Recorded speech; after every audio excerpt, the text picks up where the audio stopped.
Hello everyone, this is Arrow, and welcome back to Sundown MHA Podfic.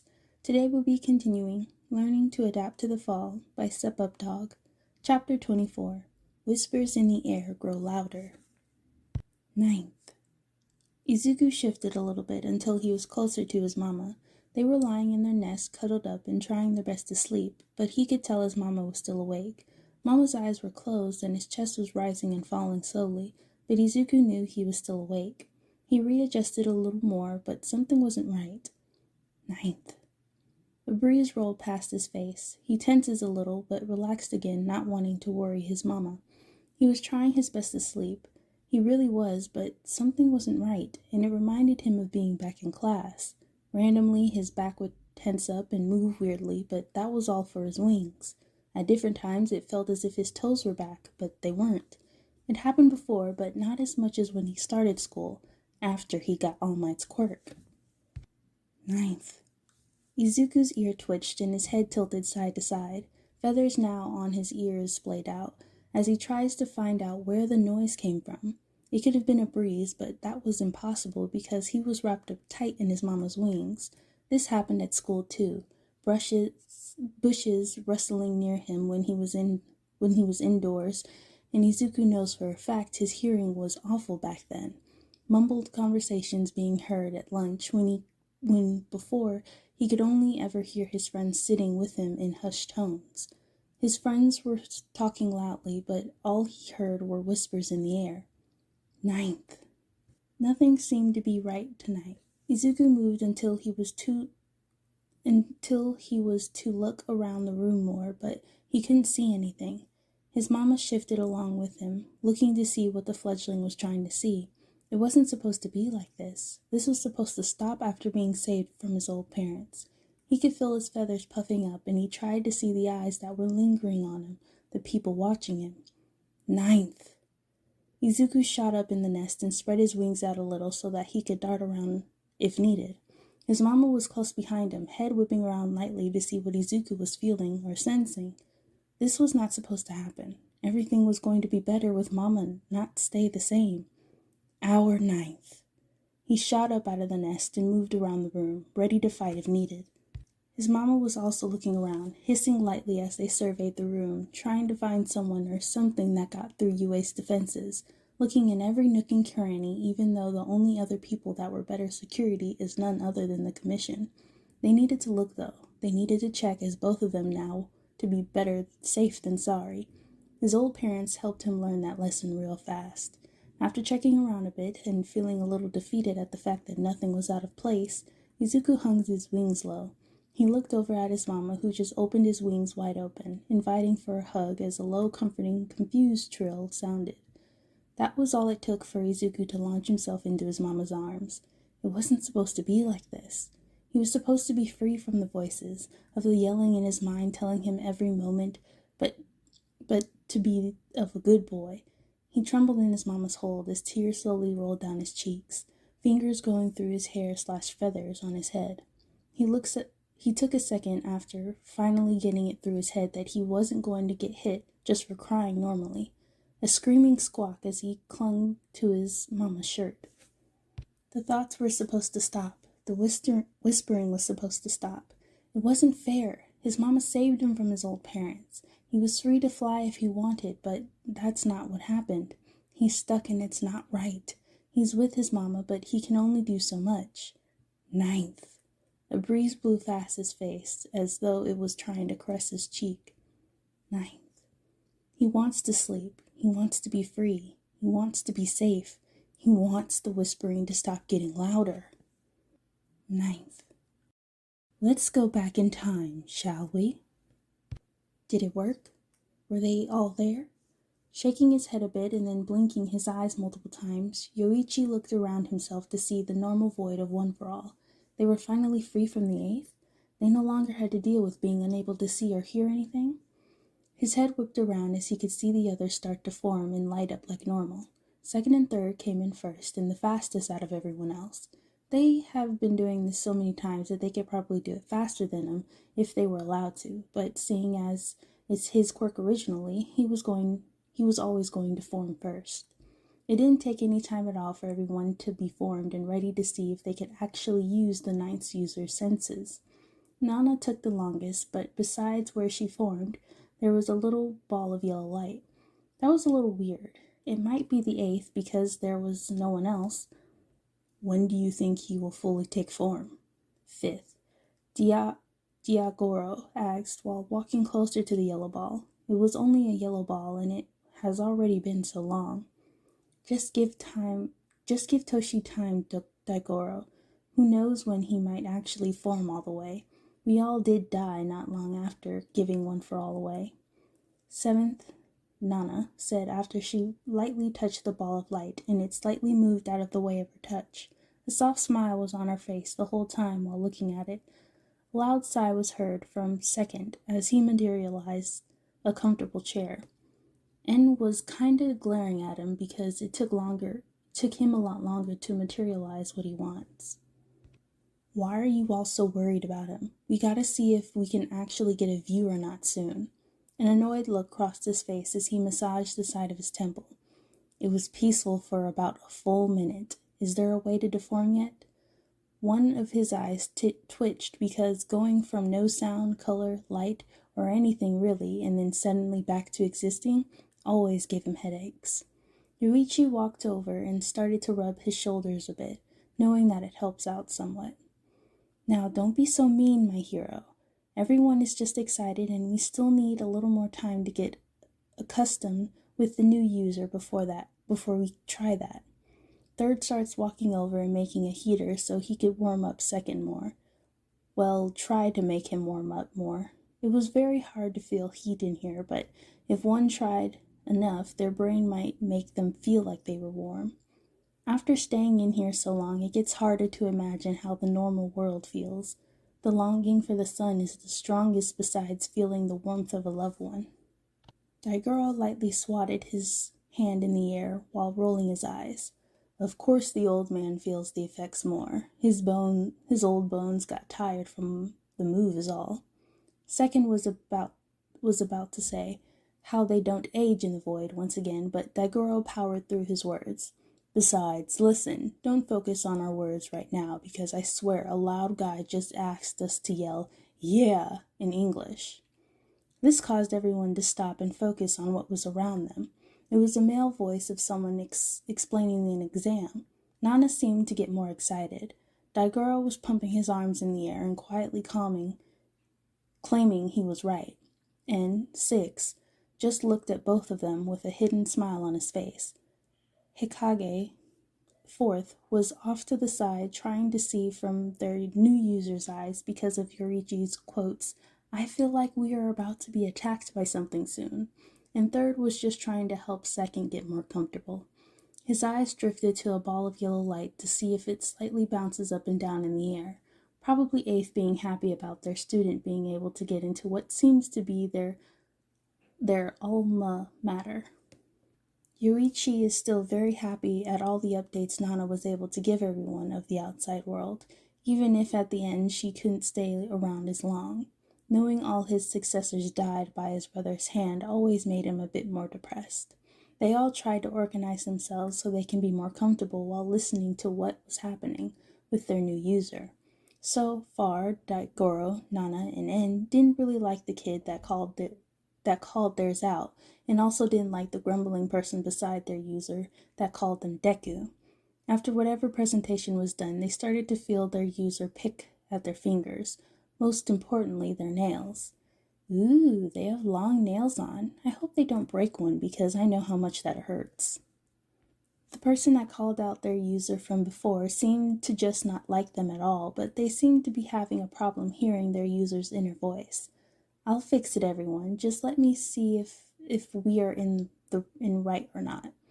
Yorichi tried to calm down everyone while the world outside still moved. He started to try and focus on the body of their new user.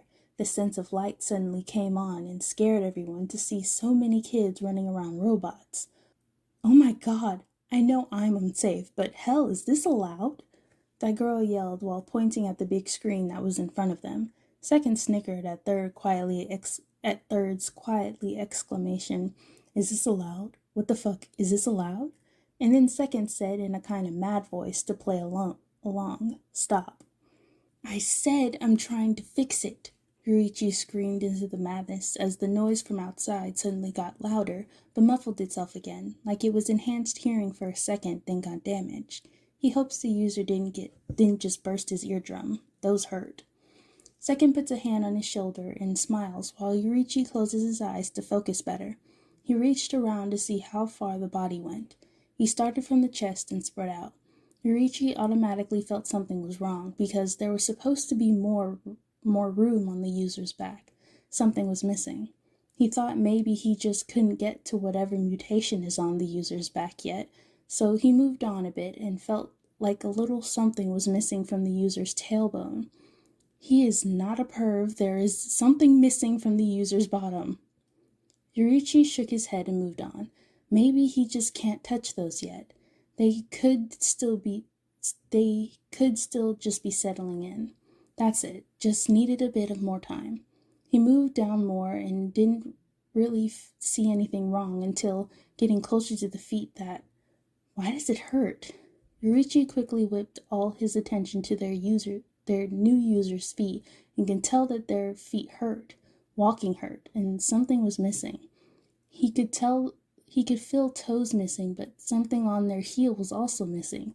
Something was missing and he can't tell what it is just yet. "Yurichi, you good?" He heard Third's voice, but ignored it as he focused more on the parts that were missing right now. The tailbone was missing some part that was extended outward, maybe a type of tail, but it was removed. Then zipped his attention to the back and felt certain muscles that would be perfect to move something on their back, but haven't been used much. Yurichi doesn't like doing this, but he tries to move the muscle that was unused to move something. Doing this will help Yurichi understand what was missing. Yurichi, your face is getting a little red. Are you okay?" The light shaking on his arm went unnoticed as he concentrated on the back of the user and felt a quick rush of pain and fell forward. Second was apparently in front of him because as soon as Yurichi took a sharp inhale and fell forward from the pain, he was caught in one of his hero's arms. "It's okay, Snowdrop. Breathe." His hero's calming voice helped him calm down from the sudden pain, but Yurichi was able to tell what was supposed to be on their back. Wings. Third shifted so that he was more in front of him and looked into his eyes. His heroes both cupped one of his cheeks, and he looked at them. "Wings. What, Snowdrop? We need to know a little more than that." Someone cut off our wings." Yurichi's voice was shaking badly as he quickly searched their user's head for anything missing and could feel so much gone. Little things here and there, light pain there. He's hurt. Someone... Tears were streaming down his face as he looked around to see all the other users now near him, but were also giving him space. He thinks he can hear someone cuss while Nana turns back to the screen with tears in her eyes. "Come on, sweetheart, just a little bit more info for us to work with." Third ran their hand through his hair, and Yurichi had to draw back as light pain shot through his scalp at the missing parts begged to be used on their damaged user. "Just breathe, Snowdrop." Yurichi tried his best, but his mouth wasn't working. He needed to back off of his sense of touch. The user had so he couldn't feel the pain anymore.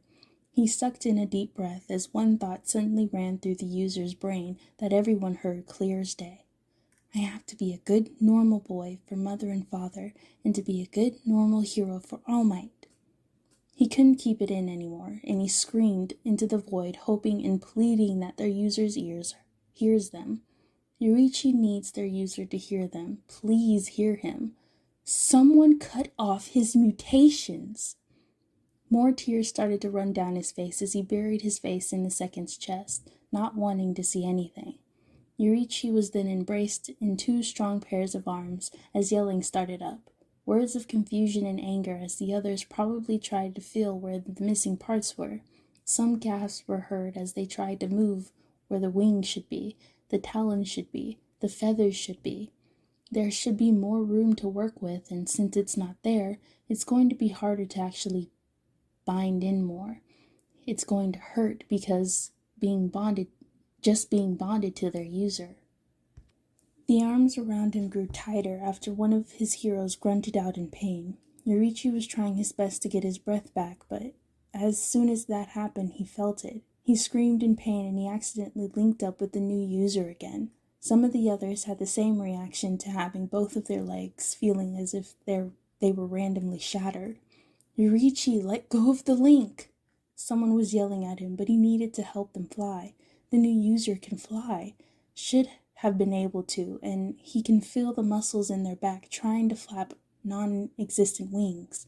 He could feel where the tail feather should be, trying to balance himself out more. The talon toes that were chopped off desperately trying to flex. Everything was screaming at him, at his own body to function, screaming out to work right when nothing was there to let it work normally. It hurts. It hurts. Searing pain shot up Yorichi's arm when he tried to pull back from what he doesn't know, but now he's screaming in pain again as his arm is reduced to a shredded muscle and shattered bone. He thinks he can feel someone touching his face, but it's too much. It's too much. He just wants the pain to stop. Brother, please stop. Yorichi gasps as he starts to beg for it to stop, for his brother to stop hurting him. He was his little brother, and he knew if he begs and apologizes enough, then his big brother would stop. He'll stop doing it. He's stopped before. Yorichi knows that it's a meta ability. It's an awful meta ability that heals someone, but in order to heal them, they must feel almost 3 times the amount of pain they did feel at the time. He knows that the pain will stop and he'll be able to go outside again, but he doesn't want to anymore. Yorichi can't deal with this much pain. He would rather be trapped in his bed and unable to move than deal with this. Then, as soon as it started, the pain stopped. The pain went away. Did my brother actually stop before he was fully healed? It had happened once or twice. Hisashi did say that he couldn't see him in that much pain anymore and had stopped earlier than he had wanted to. Sometimes he stopped earlier, sometimes he went until he was done healing or just held him as he tried to contain his mind again after feeling that mind-numbing pain. Arms were wrapped around him. His brother was probably apologizing again for having to heal him and that the meta ability took so long. It was meant to take long. This was its drawback, and it was a hefty drawback to have. The feeling of someone cupping his cheek and a hand running through his hair helped him ground himself. There was an awful pair of hands rubbing his back while hugging him. Hisashi never let other people see him. They could get him too sick, and he might not be able to fight back against it in time. Yorichi gulped down air as tears slowly leaked from his eyes. His throat felt tight as if he was screaming. He probably was after having that healing meta ability being used on him again. Voice. His brother must be apologizing. Drop. Snowdrop, come on. Come back to us. Snowdrop? Sweetheart, can you hear us now? Yorichi forced his eyes to blink, and then he held them shut tightly as he tried to hear the voices better. They weren't his brother. He wasn't with his brother. Those voices, that's my heroes? He stuttered out as he leaned more into the second as he started to find himself again. Yorichi was in the void.